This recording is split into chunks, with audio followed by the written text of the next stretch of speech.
What do you mean by that?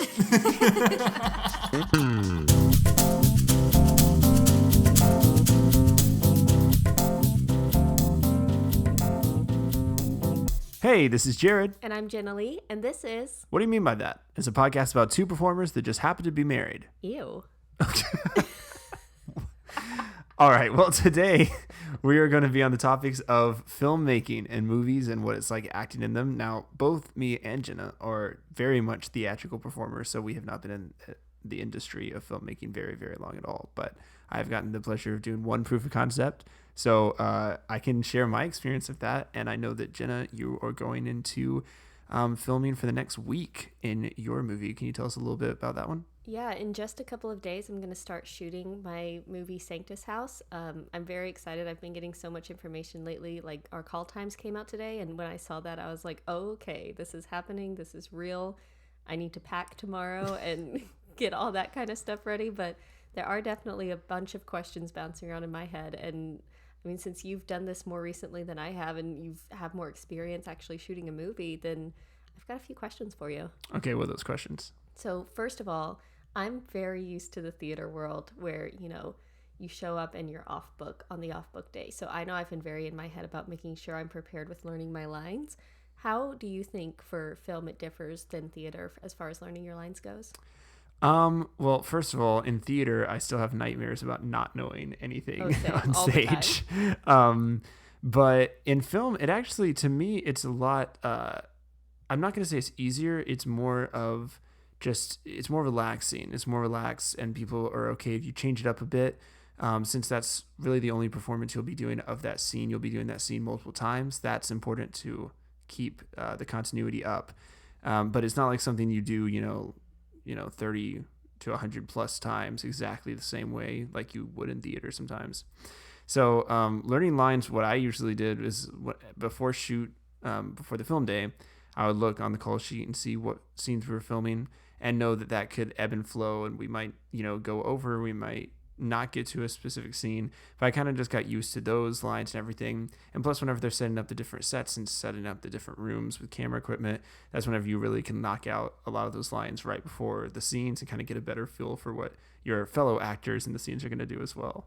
Yeah, I guess there is a difference in, like in theater, we're so used to having a set rehearsal period, and you have, sometimes multiple months, sometimes a few weeks to rehearse those scenes with your fellow actors. So going into it and just, doing it that day, like I've never met my cast in person before, and that's pretty typical on a lot of sets. So what is it like? How does that rehearsal typically go when you're on set? So in the proof of concept, we were working a little bit on a tighter schedule. So I know there is a lot of blocking rehearsals and such like that. Usually some of the scenes we did, we just went straight into it. They asked if we felt good enough to just do it. And we're like, yeah, sure, why not? Because we had kind of already done it whenever they're setting up me and some other actors on set. So basically, once we kind of rehearsed it or kind of got a feel for how we were going to move around the space, we're like, let's just see how it is. And if anyone's ever taken any acting classes, it's basically like one of those, like, just move around the space, see what seems natural. And that's how a lot of acting goes in film so far from what I did.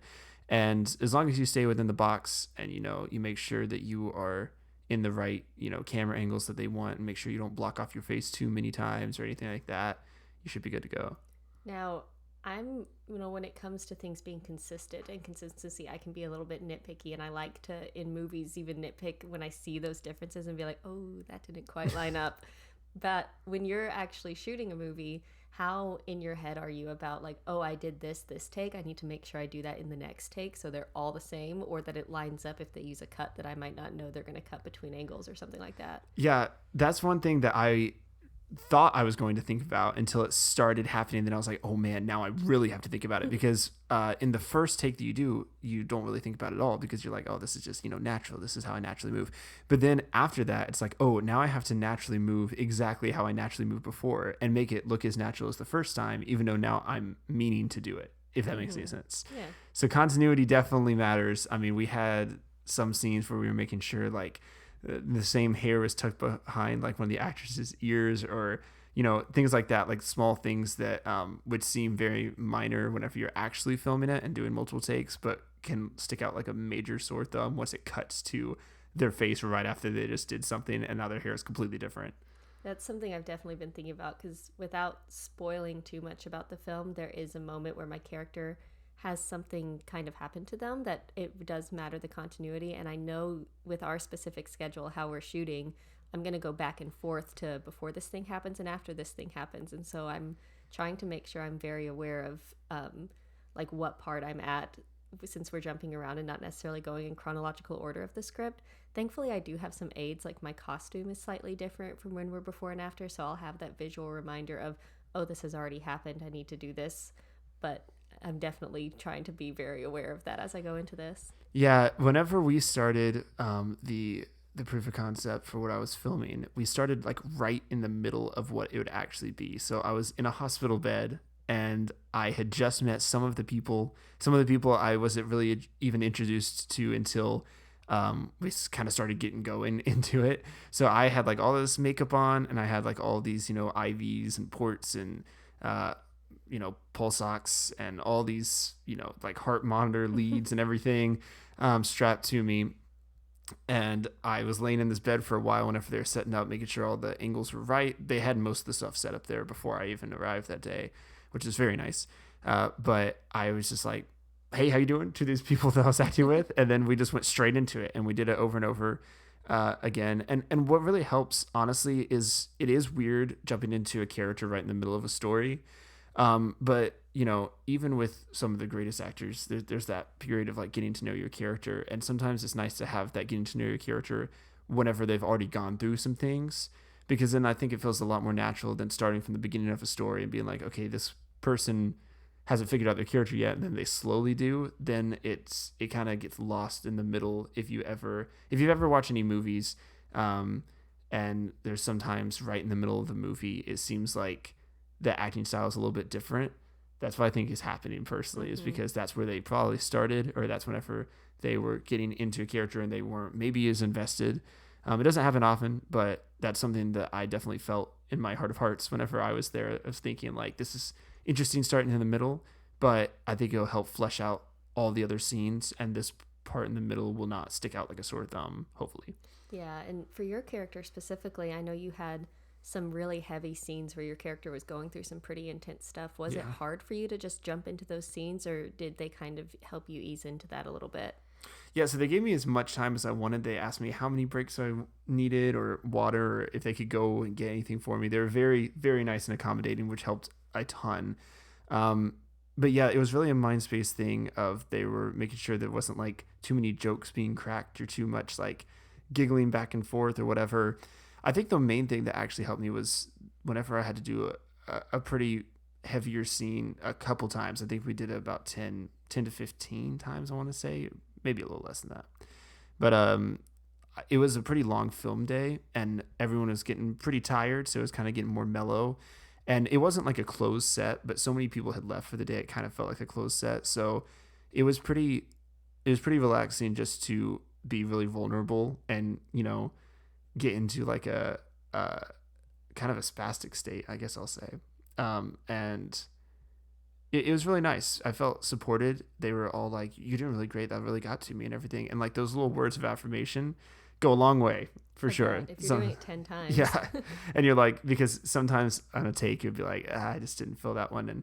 And sometimes like people would have to stop halfway through if something didn't line up right, or something, just wasn't recording right, or something sound. I mean, I'm pretty sure like even like a train in the distance or like a siren went by once, like right in the middle of it. And it just brought everyone out of it. And we're like, okay, let's just run that back in just a second. That's thankfully my character doesn't go through anything quite as heavy as your character was going through in that project. But it's definitely something that I'm, trying to navigate, and that I can't imagine doing something that heavy on my own. As far as like schedule wise for the film, I know we were sent a tentative schedule of like, we're doing this scene at this time and this scene at this time and this scene at this time. How typical is it for it to stay on that schedule, or is it kind of flexible depending on how things go? I would say that the scenes still go in the exact same order that they would. Sometimes the times can go over or under if any problem arises and the call sheet has not been allotted that much time for anything to go wrong. Then it can get off pretty bad because some things might be pushed to the next day, which is fine. But yeah, those do tend to ebb and flow. I will say that might just be in my personal experience. It might not be in other ones. Nothing was super, super bad though. Nothing like really set us back, and anything that was set back, we would just make up for in the next little time block. But if you've ever seen like call sheets and, you know, all those like film set sheets and everything like that, I'm forgetting the word of them for some reason. Call sheets? A call sheet. Okay. That's what you're Anytime I talking say about. call sheet, I just think of like signing in the theater. So, but it's really nice because they show, you know, where's the nearest hospital, what's the time of day that you're going to be shooting, what's the weather conditions like. They make sure to have things on hand like blankets or hot hands or any sort of snacks or anything that might arise that would, anything that you would have to go out and get yourself, they make sure to already grab it for you. That's really, really nice. Ours seems to be in the format so far of, it looks like a digital thing that they were able to set up. Like I got a text that said my call time had been updated, and it had a link for me to click on that went to a list of the entire cast and all of their call times. And then it had the crew's call times listed as well. So you can kind of see what people are getting there when. And it said, like you said, it listed like the weather conditions for that day and stuff like that. So it was kind of a cool setup when we got our call stuff today. And with it being flexible, it looks like already ours is going to be a little bit flexible. We've already had a scene switch days just because it's supposed to be a sunrise scene, and apparently this day we were supposed to shoot it doesn't look like weather's going to allow us to do that, so it's already been moved to another day just so weather will allow for that sunrise scene that I'm so excited about getting up super early for. It's going to be cool. It's going to be cool. I'm just not a morning person. No, I get that. I do think it's really funny. Like, I'm such a nerd because I'm like, oh, this is so cool. Like, we get to like move around and be like, oh my goodness, like a sunrise scene. Like the weather matters now, you know? Like we're not just putting a backdrop on. But I really am a nerd with that because I'm like, oh, this is so cool. This is like the movies. Yeah, watching it all come together. I know we have a sunrise scene. We have several scenes after dark. Like just seeing how they've scheduled it, it's like, oh, okay, this kind of makes sense because our film is very dependent on the weather just because a lot of things hinge on it being dark outside or it being daylight or us seeing the sun peek through the trees or there's various scenes like that it definitely weather does matter.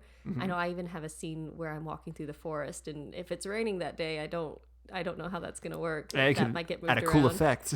It could be a cool effect. We also get the cool opportunity to film on location in a couple different places, which I'm excited about that because, I mean, the few things I've done in film and TV before, it's all been on a set and all been pretty closed, and, you know, it feels pretty similar to theater where you're indoors and it's got the lights and set up, but I think we're doing a coffee shop one day and we're filming at a university another day. So it's going to be interesting filming on location. Yeah, that is a really fun thing. We filmed in some beautiful houses in the one I was in. And it's funny that we did bring up weather because we filmed this like front porch scene that was supposed to be in springtime.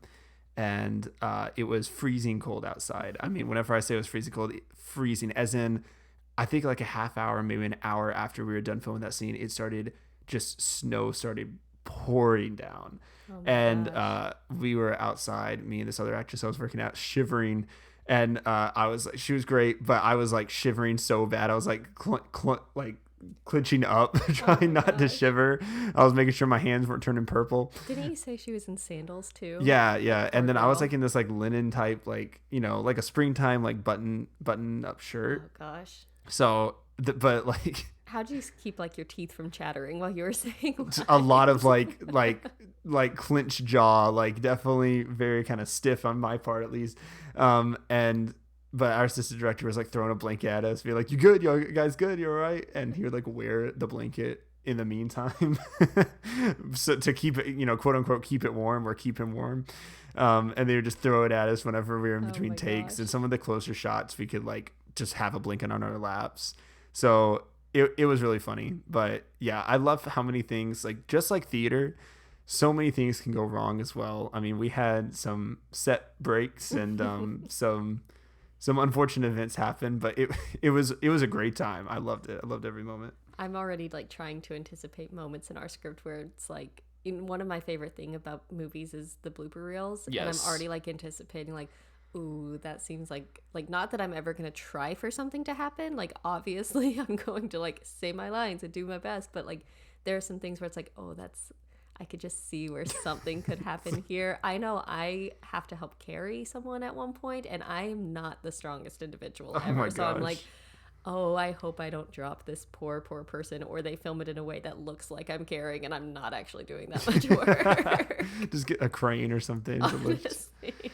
Yeah, we definitely have a lot of bloopers somewhere, and we had a lot of B-roll that I hope is released sometime. I mean, we have a ton of behind the scenes, and we were all just goofing off. It was like 10 or so actors in one house, just like chilling out, waiting for their next scene to be filmed. So there is a lot of footage that can definitely incriminate us. It sounds really, really fun.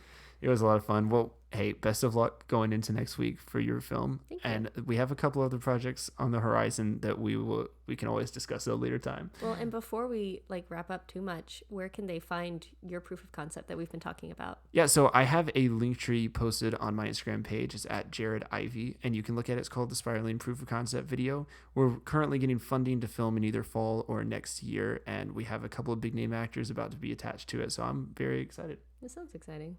And where can we see your film once it comes out? So I believe the release date is still going to be this summer. They're trying to plan a premiere for it right now.